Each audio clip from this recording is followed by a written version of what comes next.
श्री हरे नमः। श्री सद्गुरु भगवते नमः।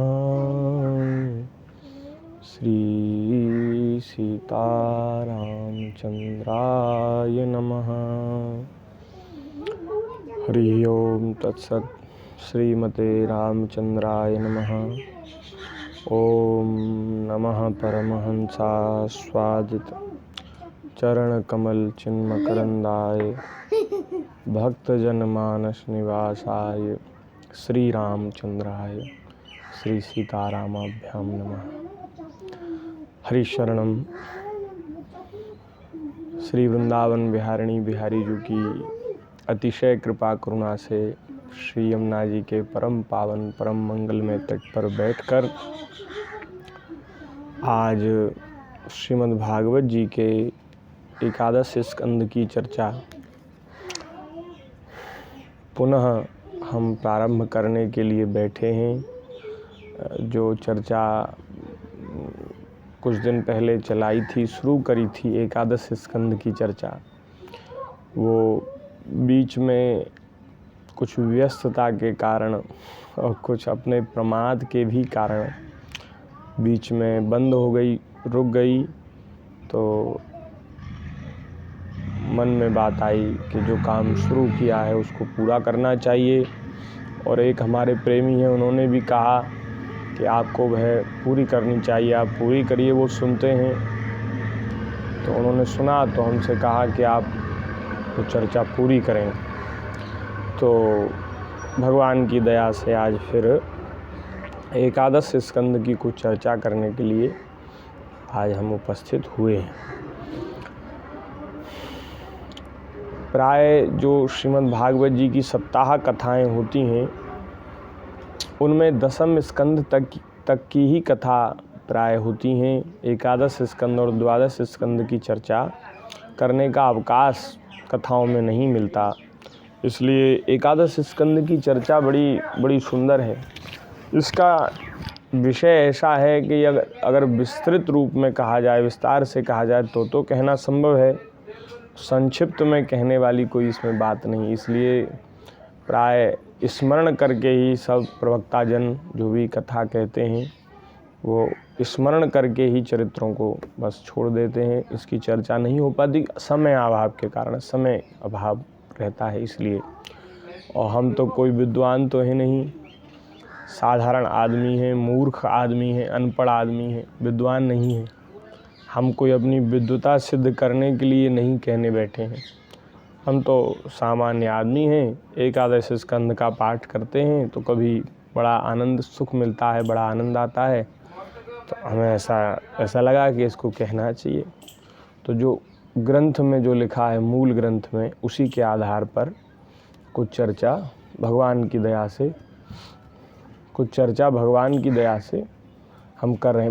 वहाँ खिलो, वहाँ खिलो। नारायण। तो श्री नारद जी और वसुदेव जी का संवाद चल रहा है।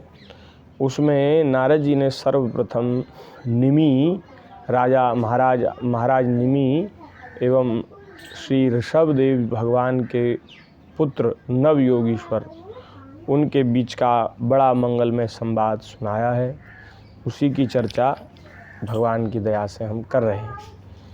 तो नवयोगीश्वर संवाद में महाराज निमि ने योगीश्वरों से जो प्रश्न किए हैं, उन प्रश्नों की चर्चा चल रही थी। उन्होंने भागवत धर्म के विषय में प्रश्न किया है। माया का स्वरूप क्या है, माया से पार जाने का क्या उपाय है, यह सब कहा। और भगवान के अवतारों की लीला चरित्रों का स्मरण उन्होंने किया। ये सब प्रश्न हुए। आज महाराज निमि ने 8वां प्रश्न किया कि हे योगीश्वरों, अब आप मुझे ये बताइए कि जो भगवान का भजन नहीं करते, जो सांसारिक कृत्यों में ही, सांसारिक कर्तव्यों को ही पूरा करने में लगे रहते हैं, जिनकी कामनाएं शांत नहीं हुई हैं, लौकिक पारलौकिक भोगों की लालसा नहीं मिटी है, मन एवं इंद्रियां वश में नहीं हुई हैं, ऐसे लोग प्राय भगवान का भजन नहीं करते। ऐसे लोगों की क्या गति होती है? संसार में आए और ये करना है, ये करना है, वो जिम्मेदारी, वो कर्तव्य, इन चक्करों में पड़ करके और सारा समय संसार के कार्यों में लगा देते हैं। वे भगवान का प्राय भजन नहीं करते। तो हम जैसे लोग, ये हम जैसे लोगों के बारे में ही प्रश्न किया, इसलिए सावधान होकर के बात सुनिए। ये हमारा ही प्रश्न है, हम सबका प्रश्न है। हम लोगों का सब समय सांसारिक कार्यों में ही व्यतीत होता है, संसार के सब कामों में लगे रहते हैं, उलझे रहते हैं। भगवान का भजन करने के लिए हम लोगों के पास समय नहीं। कथा कीर्तन सुनने की बात आए, भजन करने की बात आए तो कहते हैं महाराज समय नहीं, समय बहुत व्यस्त हैं, कलिकाल के लोग बड़े व्यस्त हैं। हम तो कभी बैठे होते हैं खाली तो ये विचार करते हैं कि भाई अब विज्ञान की उन्नति के कारण, तरक्की के कारण लोगों को बहुत सुविधा है, आने जाने में बहुत सुविधा है। जो काम पहले कहीं जाकर के होते थे वो अब फ़ोन से हो जाते, मोबाइल से हो जाते हैं। तो लोगों को अब सुविधा है, तो अब लोगों को समय ज़्यादा होना चाहिए लोगों के पास, क्योंकि पहले से तो बहुत तरक्की है, उन्नति है। पहले जहाँ कहीं जाने में 2-4 दिन लगते थे, वहाँ 2-4 घंटे में ही अब आदमी चला जाता है, लौट आता है। तो समय तो बचना चाहिए। समय कहाँ गया समय महाराज? हम इतने प्रपंची हैं, इतना प्रपंच हम लोगों ने बढ़ा रखा है कि उन प्रपंचों के चक्कर में फंसकर हमारा सारा समय व्यर्थ ही नष्ट हुआ जा रहा है। कोई काम नहीं। पहले जैसा काम बड़े बूढ़े हमारे करते थे, जैसी मेहनत करते थे, वैसी मेहनत वैसा काम अब लोग नहीं करते। सारा काम सुविधा पूर्ण हो गया, सुविधा युक्त हो गया, मेहनत किसी में काम में नहीं रही, समय भी कम लगता है, मेहनत भी कम लगती है, फिर भी लोगों के पास समय नहीं। लोग उलझे हैं। उलझे इसीलिए हैं, लोगों का जीवन अस्त व्यस्त है, प्रपंच में पड़े हैं। पहले बहुत कम में लोगों का गुजारा हो जाता था, अब तुम्हारा इच्छाओं का कोई अंत नहीं। ये भी चाहिए, वो भी चाहिए। अरे महाराज आपको क्या पता जीवन जीने के लिए? अरे हमें तो कुछ पता ही नहीं, हम तो दुनिया में रहते ही नहीं, हमें क्या पता है? हम तो आकाश में, हमने मकान बना रखा है, आकाश में रहते हैं। भाई हम भी दुनिया में रहते हैं, हमें सब मालूम है। देखो सबसे आवश्यक जो चीज़ है जीवन जीने के लिए वो क्या है? सबसे आवश्यक है हवा। हवा मिल रही है, बिना चाहे भी मिल रही है हवा, सांस लेने के लिए। और जो सांस की निरंतर ज़रूरत है, सांस के बिना 1 मिनट भी नहीं जी सकते। सांस लेने के लिए कोई हम अलग से कोई प्रयास नहीं करते, वो स्वाभाविक रूप से चल रही है। दूसरी सबसे आवश्यक ज़रूरत है जल। हवा, जल, भोजन, ये 3 आवश्यकता ऐसी हैं जिनके बिना जीवन संभव नहीं है। तो जल और भोजन भी भगवान की दया से जितना हमें आवश्यक उससे ज़्यादा ही हम ले रहे हैं, और सब लोग ले रहे हैं। हमें नहीं लगता ऐसा कि कोई बेचारा बिना अन्न के, कोई भूखा अपने कर्म से और अपने स्वभाव से कोई भूखा मरे तो मरे, नहीं तो भगवान ने सबके लिए भोजन की व्यवस्था कर रखी है। ऐसे लोगों को भी हम जानते हैं जो पागल हैं, मूर्ख हैं, कुछ जानते नहीं, समझते नहीं, उनका भी भरण पोषण भगवान जैसे तैसे कर रहे हैं। सबका प्रारब्ध सबके साथ लगा है। जहाँ भी आप जाएंगे आपका जल भोजन आपके साथ चलेगा। और जीवन के लिए आवश्यक है कपड़ा, मकान, तो ये सब भी आवश्यकताएं पूरी हो रही हैं। लेकिन इतने में ही हम लोगों को संतोष नहीं है। हम लोगों ने अपनी आवश्यकताओं को बढ़ाते इतना बढ़ा लिया है कि अब हमारा पूरा समय उन आवश्यकताओं को पूर्ण करने में ही खर्च हो रहा है। रात दिन कमाते हैं, फिर भी महाराज कहते हैं अरे महाराज खर्चा नहीं चलता, महंगाई बहुत है, बहुत महंगाई है कैसे चलेगा, आपकी इच्छाएं भी अनंत हैं, असीम हैं। तो हम लोगों का सब समय ऐसे ही व्यर्थ हो रहा है, प्रपंच में उलझे हैं, क्या करें कैसे। तो अब श्री महाराज निमि पूछ रहे हैं कि ऐसे लोगों का होगा क्या क्योंकि यहाँ हमेशा तो नहीं रहना दुनिया में तो बहुत कम समय के लिए हम आए हैं, यहाँ से फिर जाना है, हमेशा तो यहाँ छोड़ के जानी है दुनिया, रहना नहीं देश बिगाना है।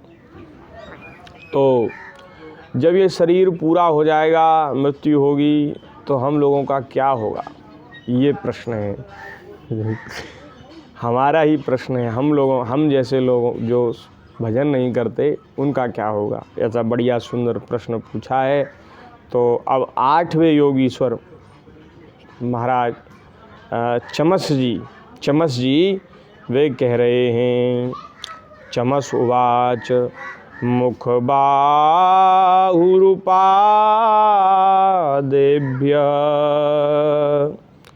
पुरुषस्याश्रमैः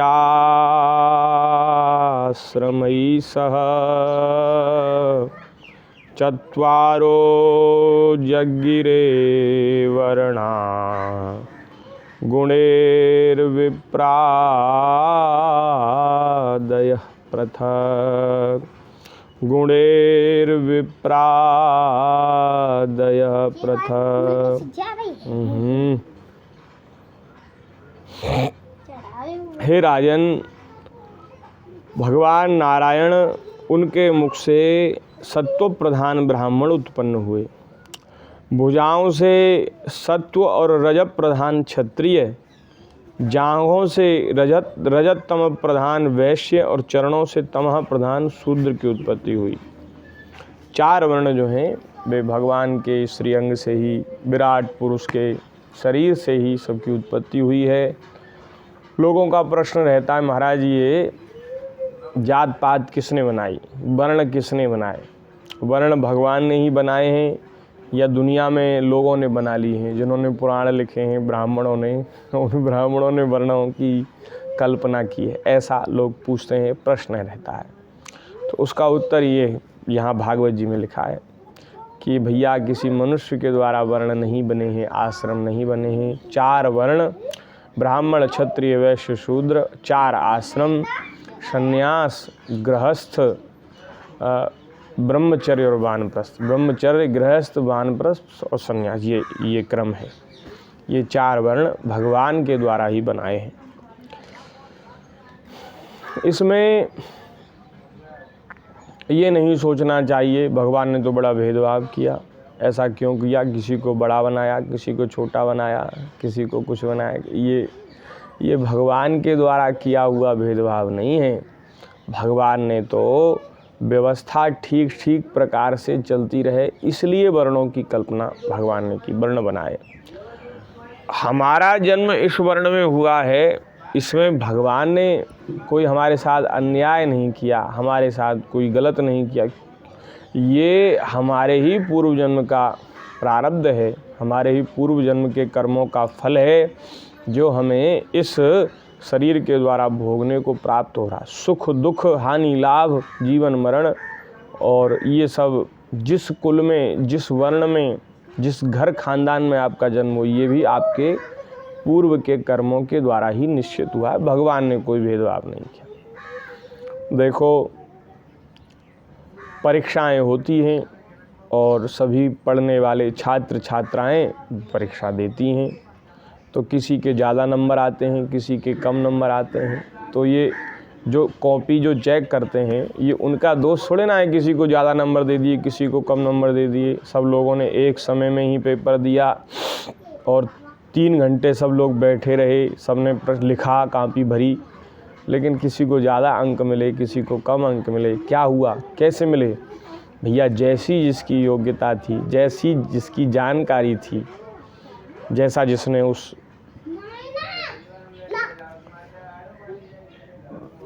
परीक्षा में उन प्रश्नों का उत्तर दिया, लिखा, वैसे ही अंक उनको कॉपी चेक करने वाले जो लोग होते हैं उन्होंने दिए और उसी के अनुसार आगे उनकी फिर परीक्षा में जब वे पास होते हैं तो उनकी नौकरी लगती है। जो ज़्यादा अंकों से पास होते हैं उनको बढ़िया अधिकारी की रैंक में नौकरी मिलती है। जो थोड़े कम नंबर लाते हैं उनको थोड़ा कम, और जो जिसके नंबर सबसे कम आते हैं उनको फिर जो डी ग्रुप की नौकरी होती हैं उनमें भर्ती, चपरासी की जो नौकरी उनमें भर्ती किया जाता है। ये भेदभाव सरकार करती है कि कॉपी चेक करने वाले करते हैं। कौन करता है? ये सब हमारे ही नंबरों के, हमारे ही अंकों के आधार पर ये सब होता है। हमारी जैसी योग्यता होती है उसी के अनुसार हमें वहाँ श्रेणी मिलती है। इसी प्रकार संसार में ब्राह्मण, क्षत्रिय, वैश्य, शूद्र ये चारों वर्ण हमने पूर्व जन्म में जैसे कर्म किए थे, जैसा आचरण किया था, जिन गुणों का आश्रय लिया था। ब्राह्मण कुल में जन्म लेने वाला कोई व्यक्ति अगर शूद्र के जैसा आचरण करे तो फिर उसकी वो हो जाती है, अवनति हो जाती, उन्नति नहीं होती, अवनति हो जाती है। उसको फिर गिरा दिया जाता है, या तो उसको मनुष्य शरीर मिलता ही नहीं, मिलता भी है तो जो नीच योनियाँ उनमें जन्म मिलता है, नीच वर्ण में जन्म मिलता है, ऐसा होता है। नीच वर्ण वाला भी कोई अच्छे आचरण करे तो उसकी भी फिर प्रोग्रेस हो जाती, तरक्की हो जाती है, उसको फिर आगे ऊंचे कुलों में जन्म मिलता है। तो जिस कुल में, जिस जाति में जन्म होता है उसी के अनुरूप व्यक्ति में गुण भी होते हैं, लक्षण भी होते हैं। जिनका ब्राह्मण कुल में जन्म हुआ है वे प्राय ज़्यादातर, अब आजकल कलयुग है, आजकल कुछ थोड़ा सा ऊट पटांग देखने में मिलता है, बाकी प्राय ब्राह्मणों के जो गुण हैं वो सत्व प्रधान होते हैं। ब्राह्मण के लक्षण ठीक होते हैं ज़्यादातर, और कहीं कुछ थोड़ा बहुत ऐसा देखने, नहाने धोने में, पवित्र रहने में, खान पान में, भजन में, पूजा पाठ में ब्राह्मण आगे रहते हैं। ये उनका जन्मजात गुण है, उनका ये जेनेटिक ये गुण है, लक्षण है। और जिनका जन्म क्षत्रिय, वैश्य, शूद्र, उनके लक्षण उन्हीं के अनुसार होते हैं, उन्हीं के अनुरूप होते हैं। और थोड़ा बहुत किसी में कोई अपवाद देखने को मिल जाए, वो भी देखने को मिलता ही है। कभी कभी ऐसा होता है कि किसी का जन्म ब्राह्मण कुल में हुआ, उसका सारा जीवन पवित्र, और उससे कोई ऐसा अपराध, ऐसा पाप बन गया जिसके कारण उसका शूद्र कुल में जन्म तो होता है लेकिन उसके लक्षण ब्राह्मण के से ही होते हैं। ऐसा देखने में आता है, संसार में होता है। कुछ ब्राह्मणों में भी ऐसे लक्षण देखने को मिलते हैं कि वो शूद्र के जैसे लगते हैं, तो ऐसा समझना चाहिए। पर प्राय ऐसा होता है जिसका जन्म जिस कुल में, जिस वर्ण में हुआ, उसके लक्षण, उसके गुण ऐसे ही होते हैं। और जो 4 आश्रम हैं वे भगवान नारायण की जांग से गृहस्थाश्रम, हृदय से ब्रह्मचर्य, वक्षस्थल से वानप्रस्थ, और मस्तक जो शरीर का सर्वश्रेष्ठ अंग है, मस्तक से संन्यास प्रकट हुआ। लोग कहते हैं गृहस्थ धर्म सबसे बड़ा है। गृहस्थ धर्म की महिमा तो बहुत है, बहुत महिमा है, हम उस महिमा को नकार नहीं रहे गृहस्थ धर्म, लेकिन जो सभी आश्रम हैं उन आश्रमों में सबसे श्रेष्ठ संन्यास आश्रम है। ये सबसे बड़ा और सबसे ऊंचा, जैसे 4 वर्णों में ब्राह्मण सबसे श्रेष्ठ, ऐसे ही 4 आश्रमों में संन्यास सबसे श्रेष्ठ है। गृहस्थ की महिमा इसलिए है कि इस गृहस्थ आश्रम से ही तीनों जो आश्रम हैं उनका पोषण होता है। ये सबको देते हैं, सबकी सेवा करते हैं, इसलिए गृहस्थ की महिमा है। लेकिन सन्यासी से बड़ा कोई गृहस्थी नहीं होता। कोई सन्यासी महात्मा है वो गृहस्थ के द्वारा पूजनीय हैं, वंदनीय हैं, क्योंकि वे चतुर्थ वर्ण हैं, चतुर्थ आश्रम के हैं, चतुर्थ वर्ण के नहीं, चतुर्थ आश्रमी हैं, सन्यासी हैं, वे महात्मा हैं, संत हैं, तो वे तीनों वर्णों के पूज्य हैं, सबसे श्रेष्ठ हैं, सबसे बड़े हैं। ऐसा हमने संतों से, महापुरुषों से सुना है। गृहस्थ धर्म की महिमा तो है, लेकिन ऐसा कहना कि अरे गृहस्थ धर्म सबसे बड़ा, ये ठीक नहीं है। गृहस्थ धर्म का पालन कोई करे धर्म पूर्वक और जो जो कर्तव्य हैं उनका निर्वहन करे और फिर वानप्रस्थ आश्रम में दीक्षा लेकर के फिर उसके नियमों का पालन करे, फिर सन्यासी हो जाए। अंतिम में गृहस्थ को भी सन्यासी होने का विधान है, सन्यासी होना चाहिए। सन्यास आश्रम की दीक्षा जरूर लेनी चाहिए गृहस्थ पुरुष को, ऐसा शास्त्रों में कहा गया है।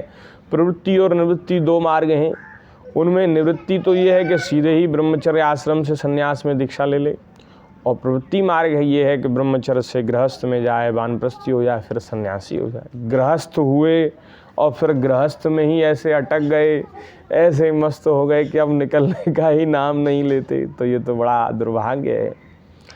तो भगवान से ऐसी प्रार्थना हम करते हैं, हम भी गृहस्थी हैं, भगवान से ऐसी प्रार्थना करते हैं कि ऐसी हमें बुद्धि दें, ऐसी हमारे ऊपर कृपा करें कि हम ठीक ठीक अपने धर्म का पालन करते हुए, साधु ब्राह्मण गौ की सेवा करते हुए और हम धर्म पूर्वक चलें और अंतिम में जो विधान है उसका पालन करके सन्यास आश्रम की दीक्षा लें। हम मन में तो हमारे भी ये बात आती है कि बुढ़ापा घर में नहीं बिताना, बुढ़ापा तो जंगल में, वन में और एकांत में ही रहना है, घर गृहस्थी में नहीं रहना।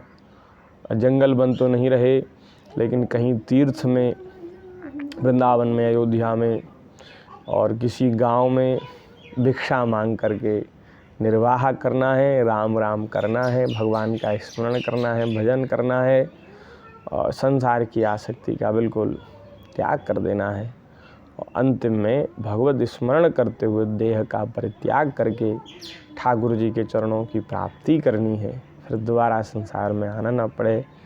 ऐसी ऐसी इच्छा मन में रहती है तो आगे भगवान ऐसी कृपा करेंगे कि मनोरथ, अच्छा मनोरथ है तो ठाकुर जी पूरा करेंगे। ऐसी हमें बुद्धि दें जिससे संसार में जो आसक्ति है वो नष्ट हो जाए, संसार से वैराग्य हो जाए, ठाकुर जी के चरणों में। देखो, भगवान के चरणों में अनुराग होगा, संसार से वैराग्य होगा, तभी भैया घर छूटेगा, नहीं तो घर गृहस्थी को छोड़ना बहुत कठिन है। बड़े बड़े ऋषियों को भी कठिन पड़ता था।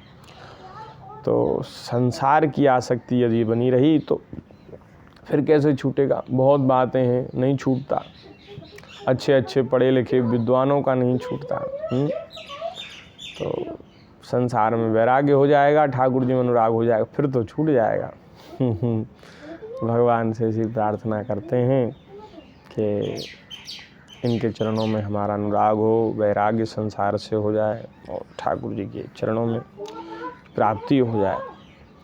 तो नारायण, ये 4 वर्ण 4 आश्रम भगवान के द्वारा ही बनाए हुए हैं और सबके नियंता, सबके स्वामी, सबके आत्मा भगवान हैं। इन 4 वर्णों में और 4 आश्रमों में रहने वाला मनुष्य यदि भगवान का भजन नहीं करता, उनका अनादर करता है। देखो, भजन नहीं होगा तो अनादर ही होगा। लोग जिनकी श्रद्धा नहीं है भगवान में प्रेम नहीं है, वे भगवान का अनादर करते हैं, असत्कार करते हैं, महाराज दोष निकालते हैं। वेदों में, शास्त्रों में पढ़े लिखे लोग, हाँ, जिनमें श्रद्धा का अभाव है, भजन नहीं करते, वे लोग पढ़े लिखे होने पर भी शास्त्रों में, वेदों में और भगवान में भी दोष निकालते हैं। अब क्या कहें, आप सब जानते ही हैं, इन बातों को हमें नहीं कहना है। बड़े पढ़े लिखे लोग भगवान के चरित्रों में दोष, तो ये क्या अनादर ही तो है अपने धर्म का, संस्कृति का, संस्कारों का, बड़े बूढ़ों का, गुरुजनों का और वेद पुराणों का अनादर ही है। श्री कृष्ण श्री कृष्ण श्री कृष्ण, नारायण नारायण। श्री वृंदावन बिहारी लाल की जय। तो जो भगवान का भजन नहीं करते, उनका अनादर करते हैं, वे अपने स्थान, वर्ण, आश्रम इन सबसे च्युत हो जाते हैं, गिर जाते हैं और महाराज मनुष्य योनि से भी गिर जाते हैं। उनका अधा पतन हो जाता है। या एषां पुरुषं साक्षात् आत्मप्रभमीश्वरं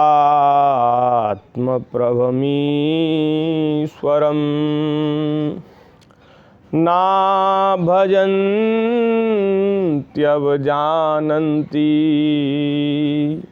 स्थानाद् भ्रष्टाः पतन्त्यधः। मनमाना आचरण करेंगे, धर्म का पालन नहीं करेंगे, शास्त्रों को नहीं मानेंगे, उसके द्वारा अपना जीवन नियंत्रित नहीं करेंगे, शास्त्र के द्वारा भगवान का भजन नहीं करेंगे, तो क्या होगा? जहाँ हो वहाँ से गिर जाओगे, पतन हो जाएगा। इसी को कहते हैं पतन। जिस स्थान पर हैं वहाँ से तरक्की तो नहीं हुई और फिसल गए, गिर गए, इसी को कहते हैं पतन। इसी को कहते हैं आत्मघात, अपने पैर पर कुल्हाड़ी मारना। भैया, इसलिए शास्त्रों का आदर करिए, समझिए, सत्संग करिए और समझिए। उसके बाद फिर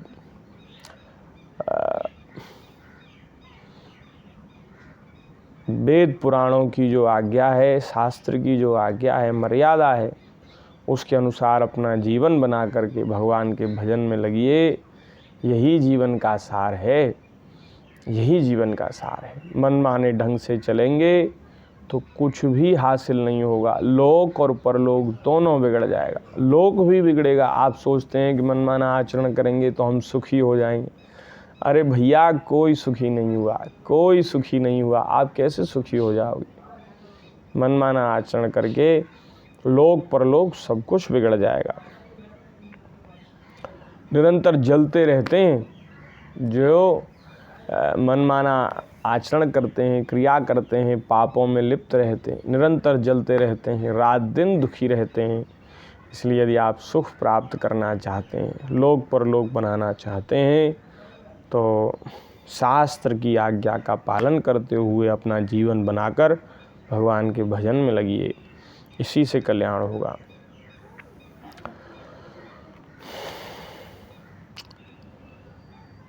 श्री चमस जी महाराज कह रहे हैं कि भाई, संसार के लोग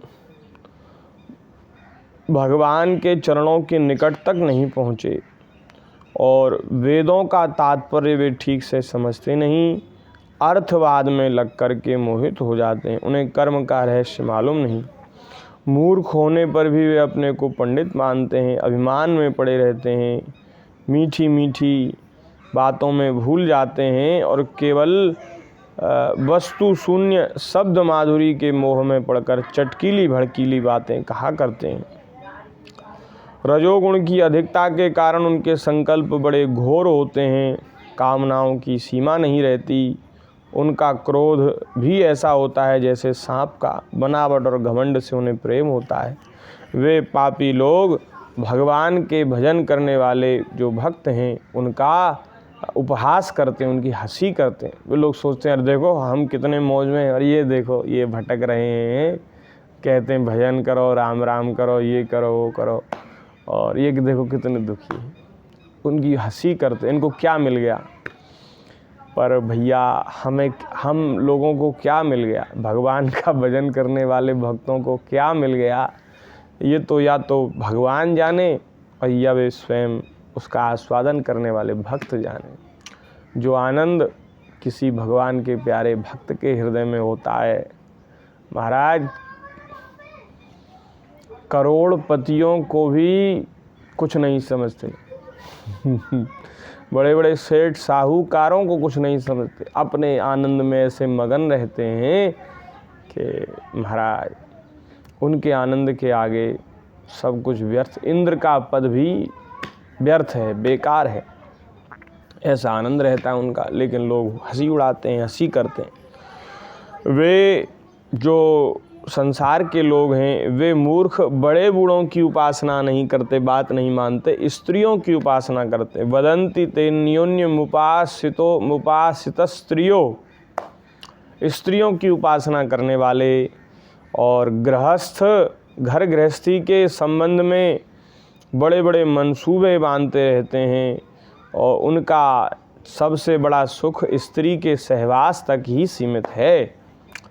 मैथुन्य परहा होते हैं, सबसे बड़ा सुख यही है स्त्री का सुख, बस। इसलिए वो महाराज स्त्री को सबसे बड़ी उपलब्धि मानते हैं और फिर ऐसी चापलूसी महाराज करते हैं कि कहना ही क्या, क्योंकि उनके तो जीवन की निधि वही है। अब वो महाराज कहीं छोड़ के चली गई, कहीं नाराज़ हो गई, रिसिया गई, गुस्सा हो गई, तो वो उनका तो जीवन ही लुट जाएगा तो इसलिए बहुत महाराज चापलूसी करके लाड़ से प्यार से समझा बुझा करके अपनी स्त्री को रखते हैं। स्त्रियों की उपासना करते हैं, जैसे भगवान के भक्त भगवान की उपासना करते हैं, क्योंकि भक्तों के परम धन भगवान होते हैं। ऐसे ही संसार के लोगों का परम धन उनकी स्त्री ही होती है, इसलिए वे स्त्रियों की उपासना करते हैं। वे कभी यज्ञ भी करते हैं तो उसमें विधि का पालन नहीं करते, अविधि यज्ञ करते हैं, दक्षिणा तक नहीं देते, और वे अपनी जीभ को संतुष्ट करने के लिए बेचारे पशुओं की हत्या करते हैं, जीभ की उसके लिए। धन वैभव कुलीनता विद्या दान सौंदर्य बल और कर्म आदि के घमंड से अंधे हो जाते हैं तथा वे दुष्ट उन भगवत प्रेमी संतों तथा ईश्वर का भी अपमान करते रहते हैं। राजन, देखो संसार में देखा जाता है कि मैथुन मांस और मध्य की ओर प्राणी की स्वाभाविक प्रवृत्ति रहती है, तब उसे उसमें प्रवृत्त करने के लिए विधान नहीं है, लेकिन उनको उनसे निवृत्त करने के लिए उनकी जो वृत्ति है, उसको वृत्ति को थोड़ा सा संभालने के लिए, वृत्ति को ठीक करने के लिए वेदों ने विवाह यज्ञ और श्रोत्रामणि यज्ञ के द्वारा उनके सेवन की व्यवस्था की है। तो इसका अर्थ उनको उन विषयों में लगाना नहीं, इसका अर्थ उन उच्छृंखल प्रवृत्तियों का नियंत्रण है, उनकी मर्यादा है, उनको मर्यादा में स्थापन है।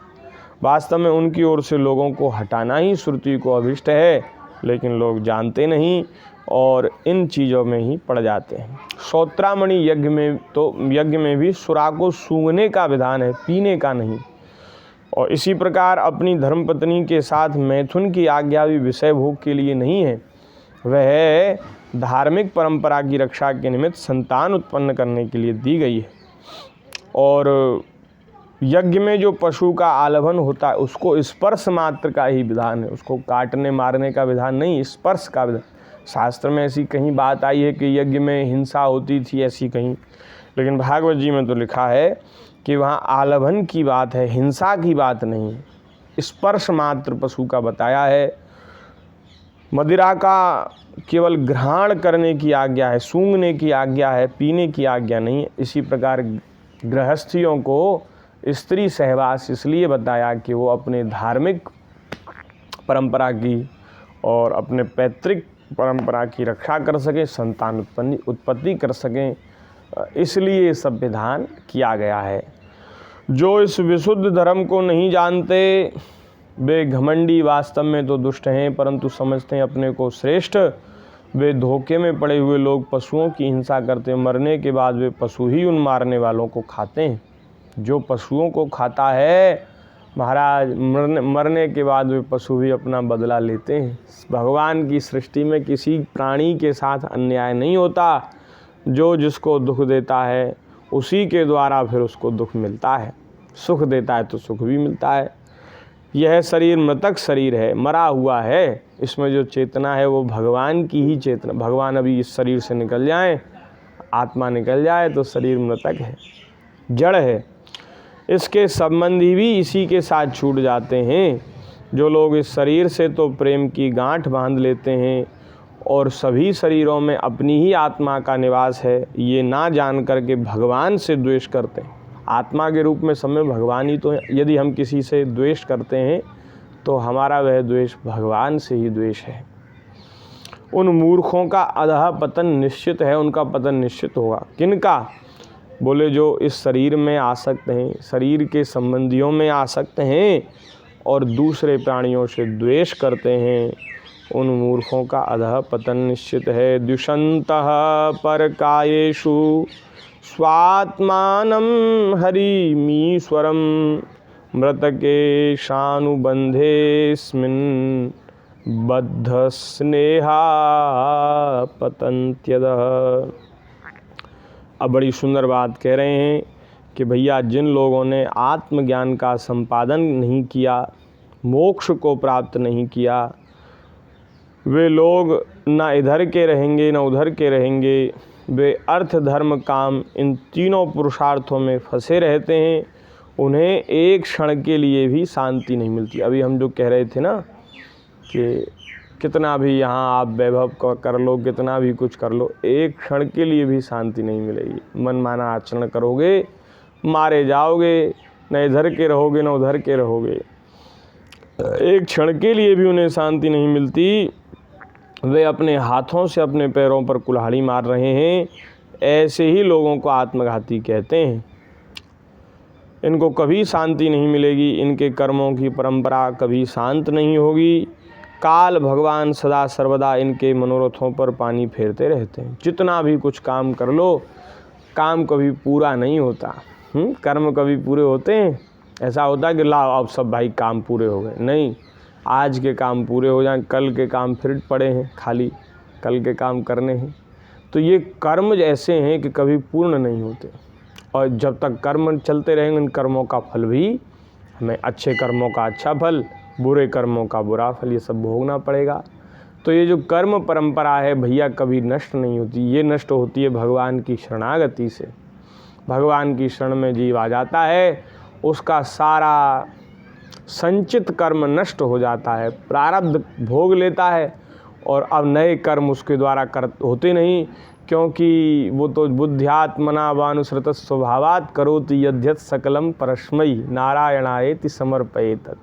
वह सब भगवान के चरणों में समर्पित कर देता है। नए कर्म, संचित कर्म नष्ट हो जाते हैं, प्रारब्ध केवल भोगना बाकी रह जाता है। प्रारब्ध को भोग करके भगवान के चरणों की प्राप्ति कर लेते। लेकिन जो भगवान की शरण में नहीं आया, उसका तो भैया कर्म परंपरा कभी नष्ट नहीं होगी। नए नए कर्म अभी हो रहे हैं, पुराने न जाने कितने जन्मों के कर्म अभी पड़े हैं, भोगने बाकी हैं। ये कर्म परंपरा कभी समाप्त नहीं होती, और भैया वे बार बार जन्म लेते हैं, बार बार मरते हैं, नाना प्रकार के दुख भोगते हैं। उनके हृदय की जलन विषाद कभी मिटता नहीं। राजन, जो लोग भगवान श्री कृष्ण से विमुख हैं, वे अत्यंत परिश्रम करके यहाँ सब संपत्ति इकट्ठी करते हैं, घर बनाते हैं, विवाह करते हैं, पुत्र पैदा करते हैं, धन संपत्ति इकट्ठी, और अंत में सब कुछ छोड़ देना पड़ता है। सब कुछ सजाते हैं, और भैया सजाने के बाद उनका अभी पूरा नहीं हुआ, उनके मनोरथ अभी पूर्ण नहीं हुए, और छोड़ कर जाना पड़ता है। सब कुछ छोड़ देना, और ना चाहने पर भी विवश होकर के वे घोर नरकों में जाते। जिस कार्य को करने के लिए आपको मनुष्य शरीर मिला, यदि वह नहीं करोगे तो दंड के भागीदार बनोगे। तो नरकों में जाकर के दंड दिया जाता है, शोधन होता है, समझाया जाता है कि भाई अब की बार जाना तो संतों की, शास्त्रों की बात मानकर भगवान के भजन में लगना। ये उसका फल है, जो तुमने मानी नहीं बात, उसका फल है, दंड दिया जाता है। तो भैया ये सब बातें हैं। श्री चमस जी कहते हैं भगवान का जो भजन नहीं करते उनकी यही गति है, उन्हें नरकों में जाना पड़ता है। इसलिए ये सब हमारा प्रश्न है, ये हमारा प्रश्न है। भगवान ऐसी हमारे ऊपर कृपा करें कि ऐसी सुंदर बातों को सुनकर कहकर हमारी बुद्धि शुद्ध हो जाए और ठाकुर जी के चरणों में लग जाए। ये कर्म परंपरा तो न जाने कितने जन्मों से चली आ रही, कितने जन्मों से काम करते आ रहे हैं, फिर भी हम संतुष्ट नहीं हुए, हमें शांति नहीं मिली, हमारे काम पूरे नहीं हुए। अब की बार भगवान ऐसी कृपा करें कि भजहु राम सब काम बिहाई, सारे काम छूटे तो छूट जाए, चाहे आग लगे चाहे पानी बरसे, हैं, हमें ठाकुर जी का भजन करना है। अब की बार ये शरीर व्यर्थ नहीं करना। बहुत शरीर हमारे बेकार हो गए, व्यर्थ हो गए। अब की बार भगवान ऐसी कृपा करें कि शरीर व्यर्थ न हो, ठाकुर जी के चरणों में भजन में लग जाए। पर इन्हीं शब्दों के साथ आज की हम ये बात पूरी करते हैं। आगे जैसा समय मिलेगा उस अनुसार हम ये घोषणा नहीं कर रहे कि हम नृत्य करेंगे। कई दिनों में आज समय मिला तो आज ये हुआ। भगवान ऐसी कृपा करेंगे भागवत जी का चिंतन और कथन, जिससे हमारी वाणी पवित्र होती रहे, समय सार्थक होता रहे। कितनी सुंदर चर्चा हुई आज है, वाह, बहुत सुंदर। यमुना जी के चरणों में यमुना जी को बार बार प्रणाम करते हुए, श्री हनुमान जी शंकर जी को प्रणाम करते हुए, भगवान श्री सीताराम जी, श्री राधा कृष्णचंद्र जी को प्रणाम करते हुए आप सभी को सादर जय श्री कृष्ण, जय श्री राधे, जय श्री सीताराम।